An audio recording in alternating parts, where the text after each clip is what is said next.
ना डीमार्टमध्ये गेलो होतो तर ह्या बास्केट भेटल्या होत्या आणि ह्या एकदम त्याची क्वालिटी ना खूपच चांगली म्हणून मी घेतल्या होत्या 2 फ्रीजमध्ये ठेवण्यासाठी. मोठ्या मोठ्या आहे ना, तर म्हणलं आता आपल्याकडे सध्या फ्रीज नाही आहे तर आपण ठेवून द्यायच्या वर. मी ठेवून दिल्या होत्या, पण उंदरांनी तर एवढा जास्त धुमाकूळ घातला आहे ना, सगळं भाज्या वगैरे कचरून ठेवत आहेत.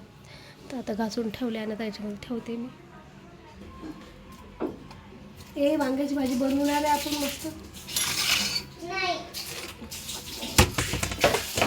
मसाले वांगे बनवू. खूप झाले, खूप नाही 2च आहेत पण खूप भारी.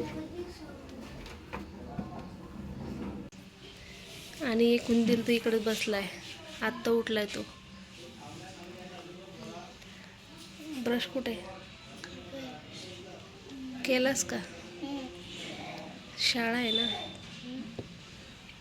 मुलाला एक्साईट राहते, नवीन नवीन वस्तू भेटतात शाळेत जायला सगळं. तर